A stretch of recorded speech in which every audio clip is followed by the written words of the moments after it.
It is a brand new Flyers Daily, fresh off a couple of days off. It felt kind of weird, I got to say. It's Jason Myrtetus, Flyers Daily, presented by Ticketmaster. Make more memories live. What a way to kick off the offseason with a brand new Monday with Meltzer edition. You read his work on PhiladelphiaFlyers.com, NHL.com, and HockeyBuzz.com. It is Bill Meltzer. Bill, are you having it's kind of a different process of detachment from the season this year, isn't it, the way it ended? Yeah, no, for sure. There were, I think those first couple of days, although we had the exit interviews with the players and, then off day and then Danny and Tortorella, I really tried to, I think the only thing hockey-wise I kind of focused on for a couple of days was the Phantoms actually, getting in the playoffs. Their magic number was 1. They did clinch that on Friday.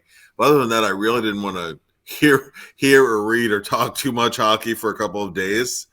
And now that the playoffs have started and it's it was definitely different from past seasons where it was just like you knew the inevitable. You knew the expiration date. Yeah, exactly. It was it was almost a relief when the season would finally end. And this, it was just game 82 meant something, right? And you didn't, there was a possibility that going into Wednesday you could be waiting for your fate, whether you were in or out. So it was definitely a different kind of a feeling. It was I'd say a grieving process because you knew it was a little bit uphill, but still it felt a little bad for a few days. Yeah, it was like the 94 seconds of real time that undid it. It was, Detroit pushes it to overtime, and then the Flyers give up the empty net goal that TJ Oshie scores, which turns out to be the game winner. So rare to see an empty net goal as a game winner, but that was the case. And the reality of, okay, this was a tough putt. There was a lot of things that had to go your way, but you don't let your mind go there until it goes there, and it is final, and it was. I found it a much more different process than the last 3 years in particular. Yeah. Coming out of the pandemic, obviously, too, and all of that, it's just been a little bit different, and it was good to kind of step away and kind of recharge a little bit. I love the first round. I don't care if the Flyers are in it or not. The Stanley Cup playoffs first round is some of the best theater in sport. And this first round is already starting to provide it, and I thought it was compelling. And first game that happened, I nailed a first goal scorer of the game, Kuznetsov at plus 1,900. So I was pretty damn happy about that. But let's get back to Tortorella and Danny Briere and their media availabilities, because I thought they were interesting for a lot of different ways. And we're going to get into Cam Atkinson and his availability as well, because I thought it was pretty pronounced, something that he said. But let's start off with the head coach. Were you surprised what you heard from Torts? There was a lot of kind of falling on his own sword in there, some mistakes that he made. And I guess, in the middle of a season, in the heat of the moment, you got to call things as you see them, and you got to rely on instinct. But you also, as a coach, as a manager, as a player, as any employee or worker for anything, you have to reflect back and hold yourself accountable and find the areas and not be afraid to look at the areas where you may have come up short. And I thought he did a good amount of that in that availability, but I couldn't help but think there was a little bit of maybe overcompensation in that as well. Yeah. No, I thought so as well. I think that to me, really, the process began even though Tortorella, doubled down on what he said after the Islanders game. He meant right that he'd say it again.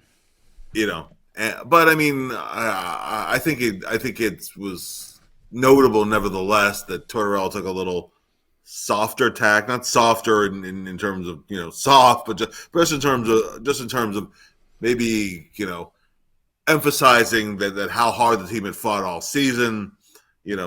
Those kind of things. He walked that back a little bit, right? He walked the messaging back a little bit. And I really thought this was along those lines, taking that, being a little bit more expansive on it. Honestly, with Tortorella, if you go back to that Chicago game, the first question, it was a debacle, right? Yep. And the first question that was asked in that post-game press conference to John was, do you feel you didn't have the team prepared to play after the gauntlet going into Montreal and playing in Chicago? And Tortorella shot that down. He said it wasn't preparation. I don't think that was it at all. I think the team was ready to play, and then he kind of went to the Montreal game. They got off to a good start. Had the power play that went awry. Now you're down 2-0 before you know it, et cetera, et cetera, et cetera. And the Chicago game, he and it was just true. Like the Flyers, remember they cut the deficit to 2-1. I think Forster scored like the first minute of the 19 second seconds period. into the second. Yep. Right. And they had for the next 4 or 5 minutes or so, they were knocking on the door of tying it. Yeah, TK hit a post the shift after. That's correct. Yeah, hit the post in the next shift. You have a power play. Power play goes nowhere. And then you give up a goal. Now you're down by 2 again. So we kind of emphasized that. But when a couple of days later, after the Islanders thing, I think whether John would say it publicly or not, we realize, listen, I can't say that I didn't have I can't say I had the team prepared and criticize my team for he had to take some of it too. Yeah, and I think John did that right after a day or two after the Islanders game, and then he reiterated some of that, saying that hey, that was on him. And I think you have to. I think when you demand accountability, self accountability has to be a part of that too. So I think in striking that message that he had a piece in it too. I think he definitely, and I do think that there was such a notable shift in tone on there that it was pretty striking. I thought. I think that was certainly was a piece of it. And other things towards press conference, such as the Couturier thing and whatnot, he wasn't budging, right? He would do the same thing again in the same situation. So it was kind of a little bit of a mixed bag, but certainly I think where he had to own what was his, he owned what was his. I used to say this on the radio. I used to always warn coaches to never announce when your team has hit rock bottom, because he did that after that Chicago game. He said, "This is rock bottom," and then you come to find out that rock bottom's got a basement. And the basement was Montreal, the 9-3 loss. Yeah. I always say, be careful announcing rock bottom. You can do that in retrospect when that was our rock bottom, and you look at the thing in total. Yeah. But sometimes you pronounce rock bottom, and you don't realize that the team's still digging a hole. Because they were still digging that hole in Columbus, and then obviously in the 9-3 loss against Montreal. So always be careful when you use that term. I know that you try and use and say, this is our rock bottom, we're going to rally, right? But I think it's always better to hold off on that specific terminology. Yeah. One thing that John Tortorella did bring up was Rocky Thompson and the power play, and that they'd worked on it all year, and that it stunk, because it did. He didn't hide from the fact that it was ineffective and it cost them momentum in games. I think it sunk them in a lot of games, to be honest with you, Bill, because not only was it bad, but it drug the entire team down, because they'd be playing well, get a power play, earn the power play. Power play would be way worse and less effective than 5-on-5, and then they were starting to begin to swirl the drain. But he gave him a very strong endorsement that he would be back. I don't know if he'll be still handling the power play, but this power play and the woes that it went through this year and the last couple of years, frankly, cannot continue if this organization wants to step forward. Look, I said last week, I'm going to remove the emotion from evaluation. I'm removing the emotion. The power play is unacceptable because of the way it looks. I mean, we look at that 5-on-3 in the one game. I mean, Bill, that was pitiful. Nobody moving, no strategic decisions changing, playing from below the bottom of the circle. It's dizzying to me. Yeah, that 5-on-3. It was the Devils game, the one they won 1-0. I needed a barf bag watching that. That was horrible. And I remember thinking, boy, it was about a minute and a half or so of 5-on-3. It could have been a 5-minute 5-on-3. They weren't. Wouldn't matter. Yep. It didn't matter. Yeah, it was brutal. This, I look at the power play. will preface it by saying this, and this was also brought up on Friday, correctly so. This predates Rocky, right? It does. Yep. The what was until now the worst official power play season in franchise history. There's official and unofficial because the NHL didn't start officially tracking power play data until 1977. But before this year, the official worst was 2021-22. So the year before Rocky came in, the year before Torts came in. So it was Mike Yo that year. The start of the year, AV was the head coach, and Michel Therrien. Putrid too, yeah. So that was the last year that Giroux was here. Yeah, and the power play was I think when Claude left was 12.4%. So it's not just that's one part where it's not just personnel, but I go to this. So yes, it predates Rocky, but listen, when you're last in the league 3 straight years, right, and 15 whatever percent it was a year ago felt like progress, which is still obviously was last in the league. It's a bottom line business, right? And Rocky, I think he has a very good rapport with the forwards, with the young players.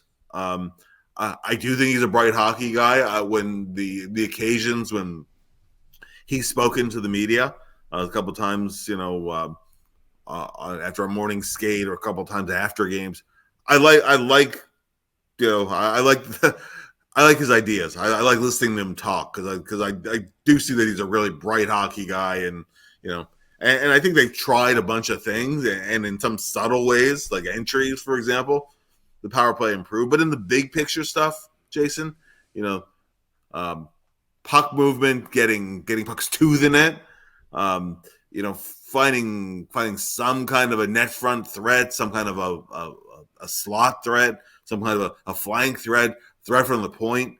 They weren't able to produce anything consistent. They would, in January and part of February, it looked like they were starting to figure things out, and then it went back where it was and below that. When you can say, and correctly so, that the Flyers need more talent. Okay, that's a given.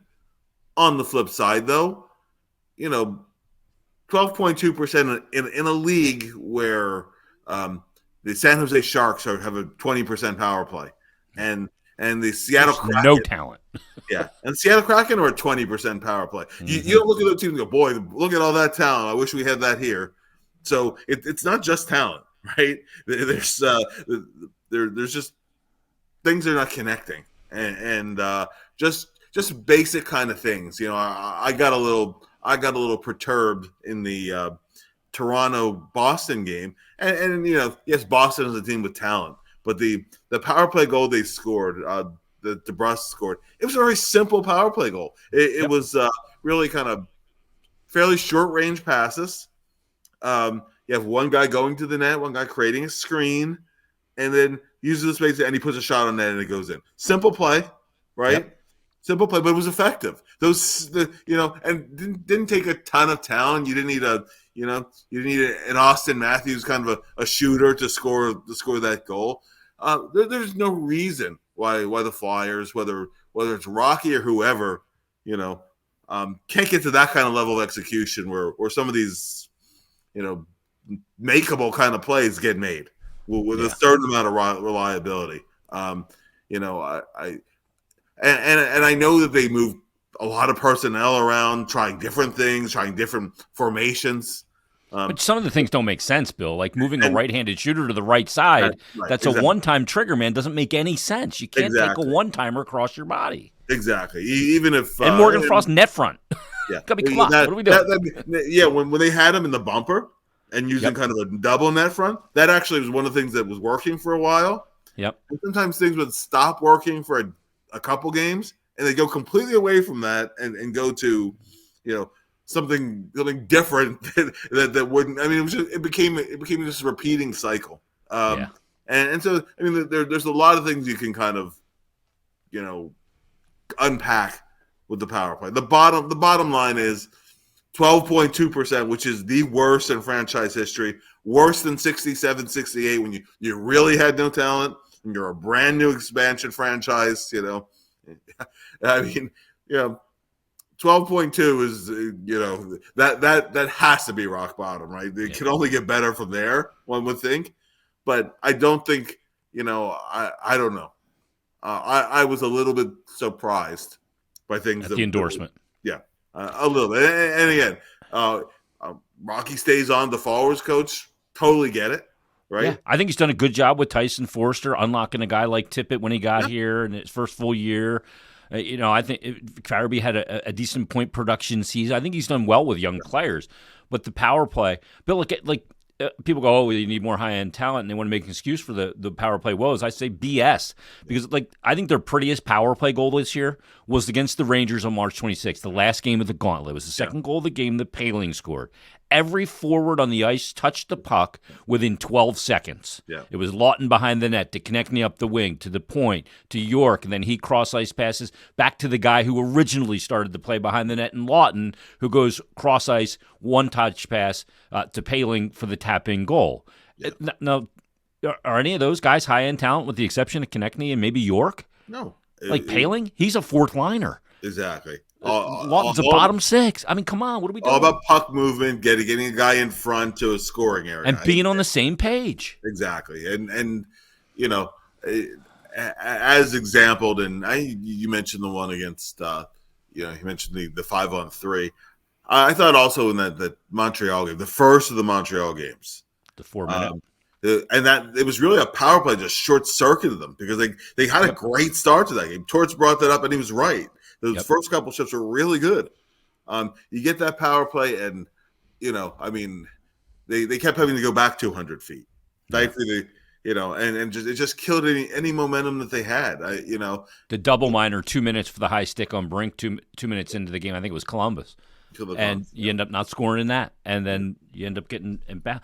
I mean, the thing is, for me, Bill, I'm ready to kind of turn the page on the season in elements. But for this team to move forward, that's got to get better. So what's the way to do it? So let's not just point out the problem. Let's find the solution. To me, the solution, Bill, is to look around the NHL at power plays that are successful. And I'm not going to look at Toronto or Edmonton because you don't have Connor McDavid and Leon Draisaitl. You don't have McKinnon, Rantanen, and Makar.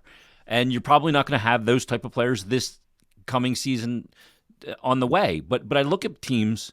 I look at a team like Florida. I mean, they have Barkov, a great playmaker there. They have some really good players, and Reinhart did unbelievable things. So I look at them and see what they're doing. Right. I look at Carolina.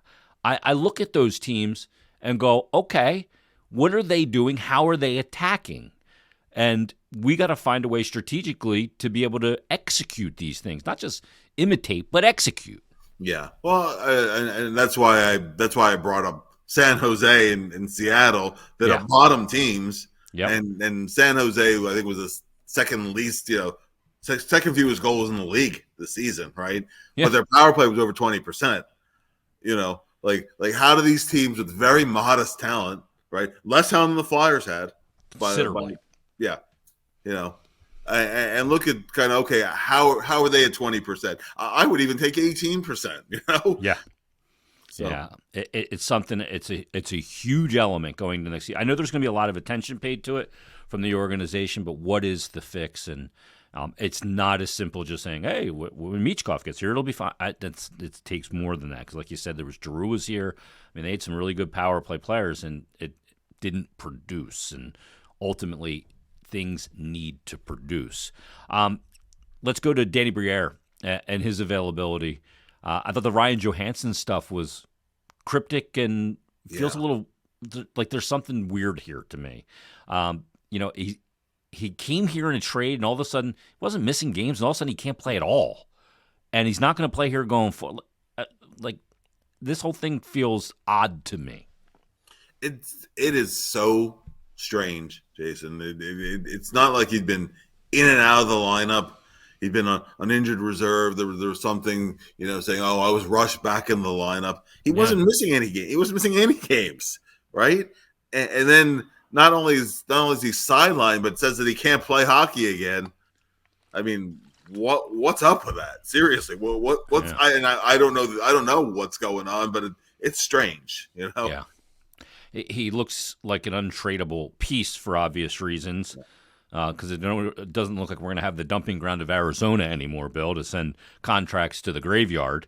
But I got the sense, too, based on Cam Atkinson's availability, that it almost sounded like Cam felt like it felt like somebody told Cam just prior to his media availability that he wasn't coming back. Yeah. Because he said, I still have a lot of juice left in the tank in the right situation.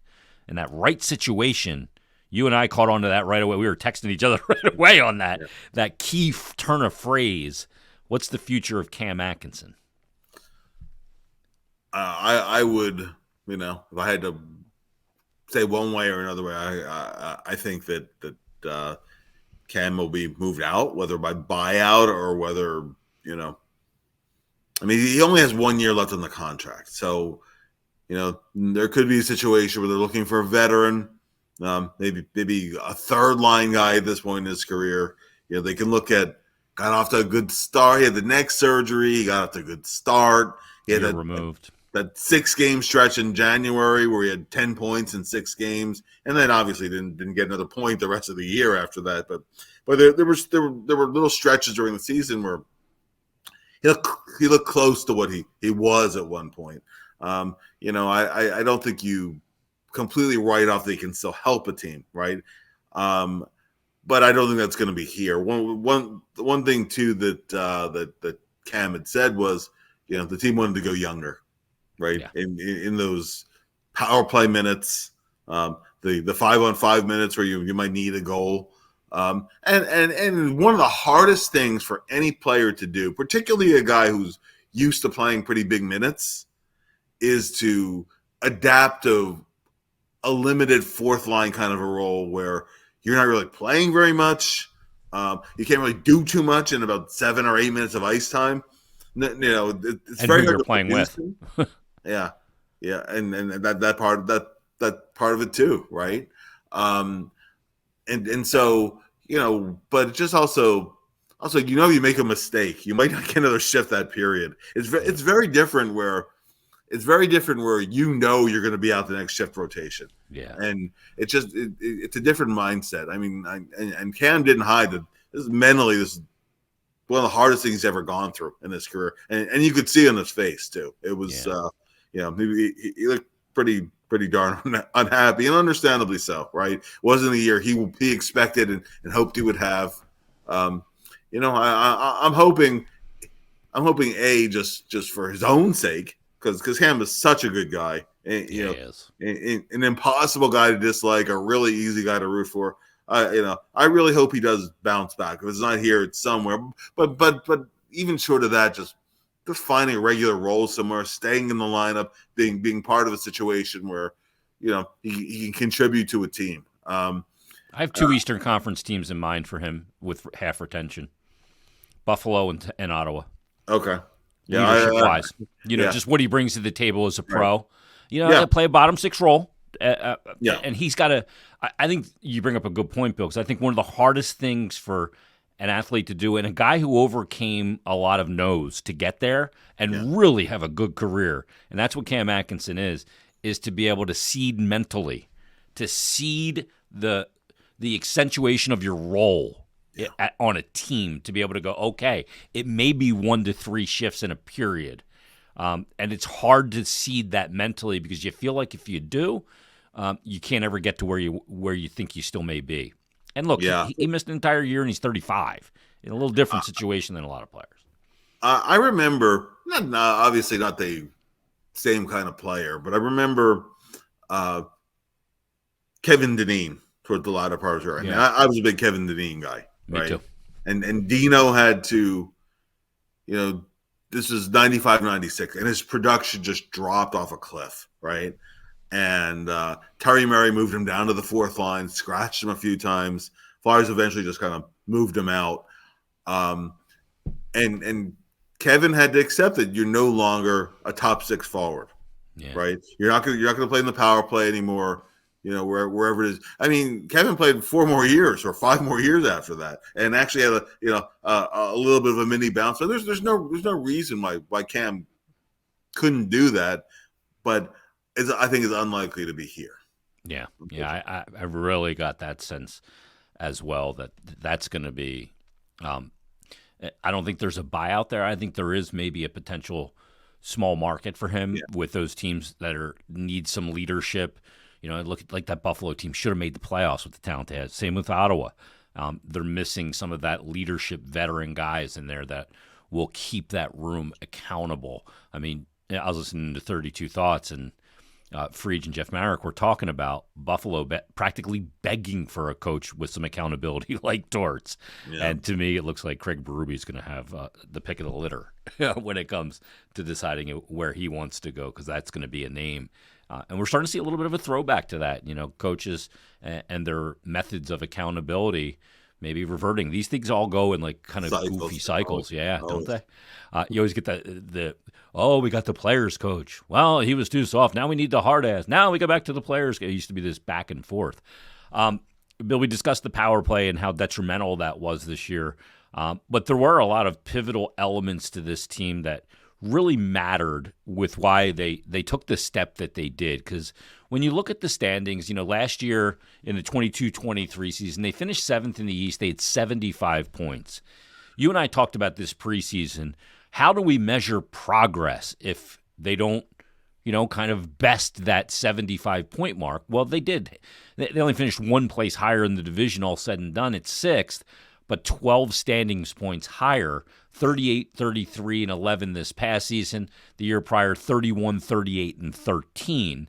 But there was a lot of things that mattered that led them to that. And, I mean, I look at the PK for 90% of the season, was a huge element to that. There's obviously goaltending a big piece of that. But I think the other part, when you look at kind of what mattered, was key moments, I think early on, when they took Vegas, who was undefeated at the time, to overtime, into the third period with the lead, when they beat Colorado in Colorado, going into the third up 3-2, and they win that game going away 5-2. The Dallas win. There's so many moments in this season that I think instilled belief and then drugged the belief as long as they could. Yeah, and listen, and I know you brought this up the other day on the podcast, and it's a great point, right? You have contending teams when you look at every season series they have. There's usually a few teams they didn't beat during the season. A lot of times it's in the other conference or in the other division within your conference, but there's usually a few teams, right? You take the other 31 teams in the NHL. The Flyers won at least one game against 30 of them, and the one team that they didn't beat was Nashville, and they were 0-1-1. Yeah. So you at least got a point. So they got a point, at least a point, at least a regulation tie, right, against every other team in the NHL. Again, you have years where you have 100-point teams that don't do that. Nope. So it tells you that when they play a certain way, they can literally compete with anybody on a night to night kind of a basis. Different when you get to a playoff series, that's a given, right? Then it becomes much more about matchups and the personality of the series and whatever. But when the Flyers had two goalies going, the PK, as you mentioned, was a huge trend all year. Even though the team goals against overall was great, it wasn't terrible either, but it wasn't great. The Flyers are a very good shot suppression team this year. Right, they didn't give up many shots. They blocked a ton of shots, and they did structure wise really well, taking away the middle of the ice. Mm-hmm. The teams did not attack them pretty effectively through the middle of the ice through most of the year, and a lot of times I think that's part of the reason too why the Flyers were so good against top teams who want to attack you that way, who want to put the puck in the middle. The Flyers were sealing that off to a large degree, and a lot of times, I mean. One of the things that was just a chronic sore spot a year ago, teams would make plays out of the corner, and the puck would go into the slot and bang in the net, right? Or backdoor goals, like a winger loses coverage, and mind you, that popped up again during the 8-game losing streak. but not on the whole. Overall this year, that stuff was so much better this year. You know, part of why the Flyers were so good in transition was it starts a lot of times, sometimes in the neutral zone, but a lot of times in the D zone. The Flyers create a lot of transition offense off their defensive zone play. That was a lot better. That's something that has to be part of the identity or standard or whatever term you want to use going forward. Being able to take away those areas of the ice where the other teams want to get to, and if you are defending, keep on the perimeter, and obviously push play up ice. It was a struggle in terms of breakouts and stuff at times after the Sean Walker trade, and the ice tends to compact a little bit anyway. There's less space when you get down the stretch in the playoffs. And so the Flyers at times adapted better than other times. I thought the forecheck was pretty good. A large part of the season. I mean, the Flyers are pretty good at getting that first guy in most of the time. In terms of creating playoff cycles and stuff, still a long way to go. On stuff like that. So, but in terms of a lot of those areas, you could really see why the Flyers were a much tougher team to play against from that standpoint. Not even just the physical grinding standpoint, but just from a structural standpoint. When things were going well for most of the season, they weren't beating themselves, and they weren't easy. They weren't giving up a lot of easy goals. So that was a huge step that if you really break down the season as a whole, I'd say 90% of the year was better. Yeah, that's a great point. When I look at the Western Conference teams they played that had finished the year with over 100 points, like Edmonton and Vancouver from the Pacific, the Flyers went 3-1 against those two teams in the 4 games. When you look at the Central teams, you look at Dallas, Winnipeg, and Colorado. Dallas 113 points, 110 for Winnipeg, 107 for Colorado. Against those teams, they went 3-1-1. They go to overtime with Dallas early in the year. They obviously beat the Rangers. They beat Carolina, 100-point teams. They beat Florida twice, 2-1 in their building this season in successive games that they played against Florida, and they beat Boston as well. It really is unbelievable. Those are huge moments. I think that hopefully they pretend for a better future, but ultimately I think this is going to be a big offseason. Last thing, Bill, and maybe we really should just get into this next week, but Danny Briere kind of talked about it. John Tortorella talked about it. They are in a rebuild, and kind of the thing that I've been mentioning, this is not the time to go big game hunting in free agency. I think it's premium plus are the prices because the first year the cap's going up, not a great free agent market. I think teams are eager to spend for the sake of spending that haven't in a while. So I think that drives up prices to a level that I just call premium plus. I think you do big game hunt in the trade market, though, and Danny Briere seemed to echo that in his availability. I thought so, too. And he kind of laid out some of the parameters too, where obviously you want to upgrade skill, you want to upgrade certain positions. As long as the targets fit the timeline, so they're not already 29, 30 years old. The other thing a lot of the big game kind of hunting will be guys in their a little bit younger than that. It's hard sometimes to get the guys that are 23, 24. They're still on, but sometimes a guy who might be a year away, and you have to swallow hard sometimes, because if a guy's like a year away from unrestricted free agency, you are taking a risk that you're going to be able to sign him. And it might be an invitation to spend a lot of money. Yeah. I mean, and that might be a year down the road or whatever, but in terms of your long-term planning, and who knows, there might be teams that have talent that have had expectations that have underachieved that might be willing to move a big piece this summer. And you might have the flexibility to be able to do that. The Flyers don't necessarily have to use all these first round picks that they have coming up. Totally so that's, and first round picks are very, they're coveted capital. Oh, that's right? Gold bullion. Yeah. Bill? It's kind of funny sometimes where, a mid or late first round pick can carry a lot of cash with it, right? It's something that, hey, we got a first round pick out of it. And listen, you just have to look at the Deshaun Walker trade. The Flyers had to eat the Johansson contract, right, to be able to get that done. But they got their first round pick out of it. So now in the next 2 drafts, the Flyers have the 4 first round picks.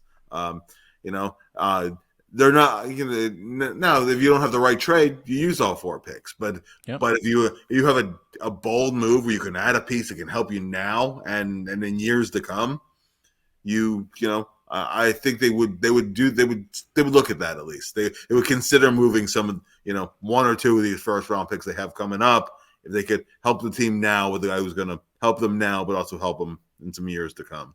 Just ask the Vegas Golden Knights how they use first round picks. Well, exactly. They're trading capital for them. Yeah, so. Exactly.